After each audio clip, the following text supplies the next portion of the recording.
chapter 22. Then Joshua called together the tribes of Reuben, Gad, and the half-tribe of Manasseh. He told them, "You have done as Moses, the servant of the Lord, commanded you, and you have obeyed every order I have given you.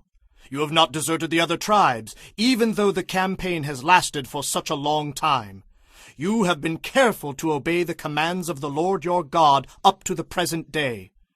And now the Lord your God has given the other tribes rest, as he promised them. So go home now to the land Moses, the servant of the Lord, gave you on the east side of the Jordan River.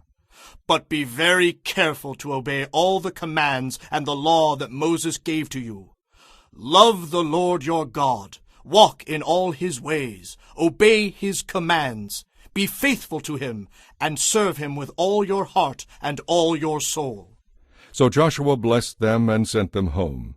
Now Moses had given the land of Bashan to the half-tribe of Manasseh east of the Jordan. The other half of the tribe was given land west of the Jordan. As Joshua sent them away, he blessed them and said, "Share with your relatives back home the great wealth you have taken from your enemies. Share with them your large herds of cattle, your silver and gold, your bronze and iron, and your clothing." So the men of Reuben, Gad, and the half-tribe of Manasseh left the rest of Israel at Shiloh in the land of Canaan. They started the journey back to their own land of Gilead, the territory that belonged to them according to the Lord's command through Moses. But while they were still in Canaan, before they crossed the Jordan River, Reuben, Gad, and the half-tribe of Manasseh built a very large altar near the Jordan River at a place called Geliloth.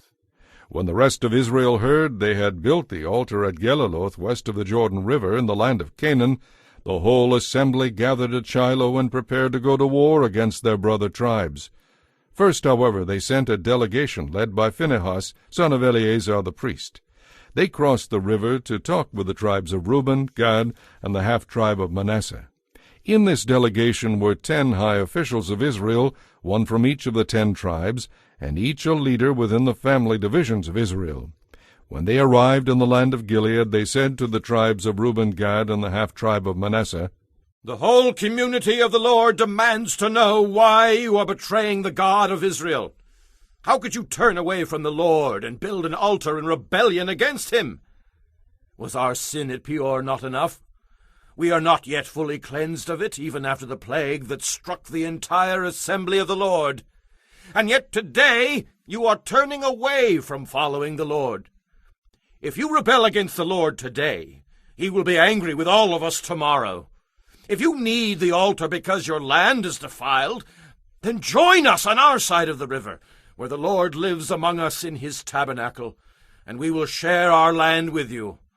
But do not rebel against the Lord or draw us into your rebellion by building another altar for yourselves. There is only one true altar of the Lord our God. Didn't God punish all the people of Israel when Achan, a member of the clan of Zerah, sinned by stealing the things set apart for the Lord? He was not the only one who died because of that sin."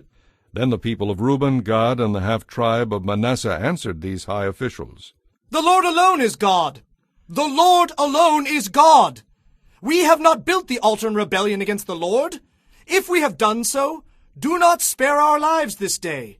But the Lord knows, and let all Israel know too, that we have not built an altar for ourselves to turn away from the Lord, nor will we use it for our burnt offerings or grain offerings or peace offerings. If we have built it for this purpose, may the Lord himself punish us.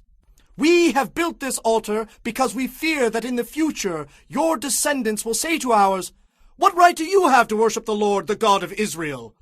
The Lord has placed the Jordan River as a barrier between our people and your people. You have no claim to the Lord, and your descendants may make our descendants stop worshiping the Lord.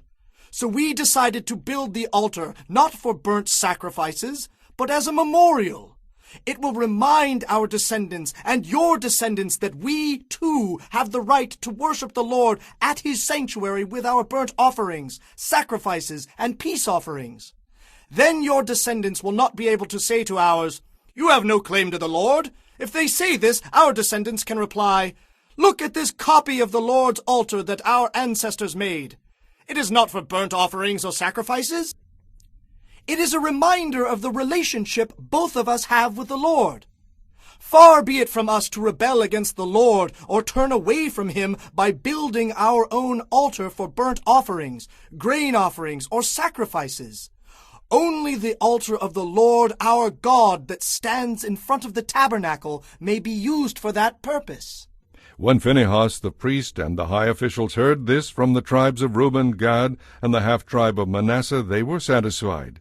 Phinehas, son of Eleazar the priest, replied to them, Today we know the Lord is among us, because you have not sinned against the Lord as we thought. Instead, you have rescued Israel from being destroyed by the Lord. Then Phinehas, son of Eleazar the priest, and the 10 high officials left the tribes of Reuben and Gad in Gilead, and returned to the land of Canaan to tell the Israelites what had happened. And all the Israelites were satisfied and praised God, and spoke no more of war against Reuben and Gad. The people of Reuben and Gad named the altar Witness, for they said, It is a witness between us and them that the Lord is our God too.